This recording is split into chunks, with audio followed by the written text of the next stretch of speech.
Snowstorms had a cruel way of swallowing sound, as if the world held its breath in fear of what the cold might claim next. On a bitter December night, the city streets were nearly empty, except for the few desperate souls trying to outrun the winter. Cars slid by with their headlights slicing through the dark, and the pavement shimmered under layers of ice. But in front of a towering corporate building, beneath the flickering glow of a street lamp, a small, trembling form sat curled against a concrete wall, her clothes torn, her skin pale, her breath fogging in weak bursts. She looked like she had been forgotten by the world. As the wind whipped through the sidewalks, a little girl in a pink coat tugged on her father's sleeve with urgency trembling in her voice. "Please help her, Daddy," she whispered, pointing at the shivering figure. That single plea became the spark that would rewrite the destinies of everyone standing there.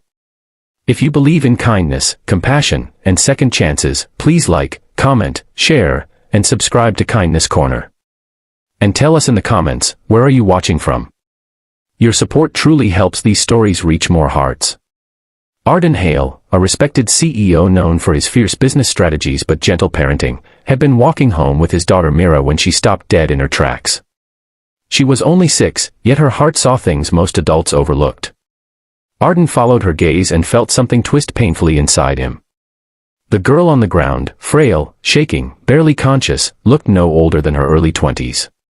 Snow had settled in her hair, and her thin blanket was soaked through, offering no protection against the biting winter.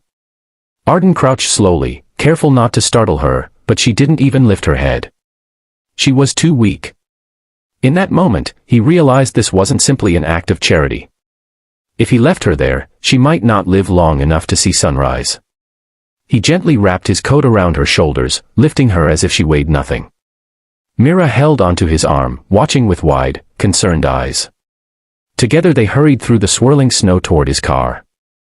The girl's name, they would later learn, was Seraphine Vale, soft-spoken, intelligent, once full of dreams, but crushed by circumstances that spiraled beyond her control. She had aged out of foster care, lost her job to layoffs, and when her small savings were stolen, her life unraveled faster than she could rebuild it. Arden listened quietly as she murmured pieces of her story during her first few days of recovery.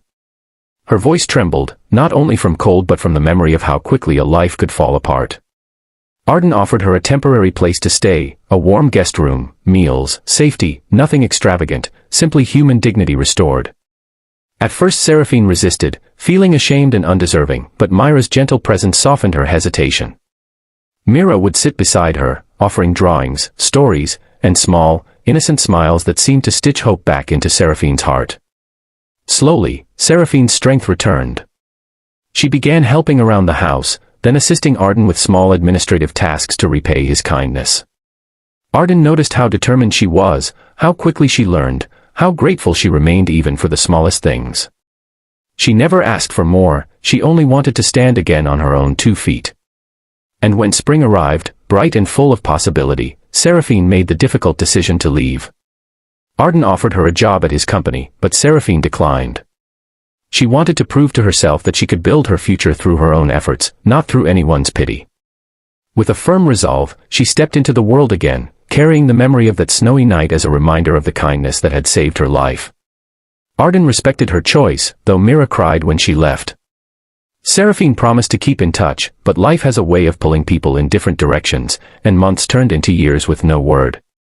Arden often wondered what had become of her. Sometimes he scanned faces in the crowd, hoping to catch a glimpse of her blonde hair or the determined light in her eyes. Mira, growing older and wiser each year, still remembered her vividly. But seasons changed, life moved forward, and Seraphine became a bittersweet memory, someone they had once rescued, someone who had taught them the quiet beauty of compassion. They never imagined how dramatically she would return.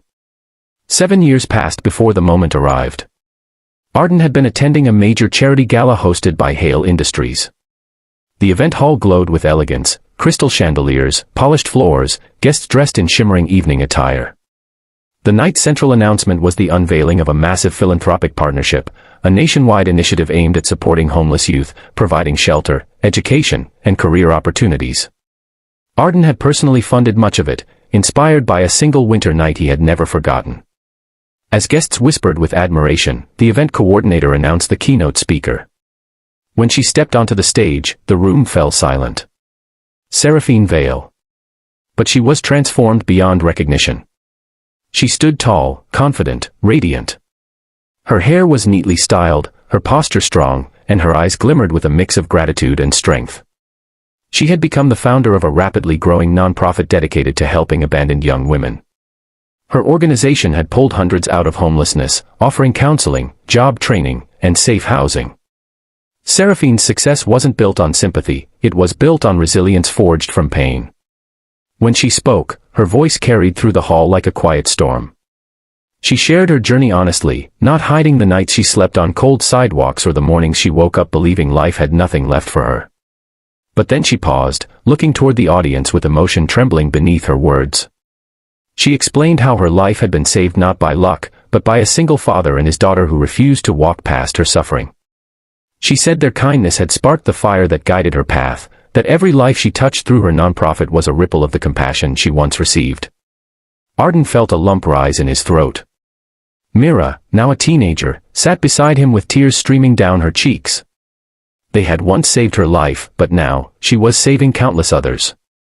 And when Seraphine's eyes finally found Arden's across the room, they softened with recognition and unspoken gratitude.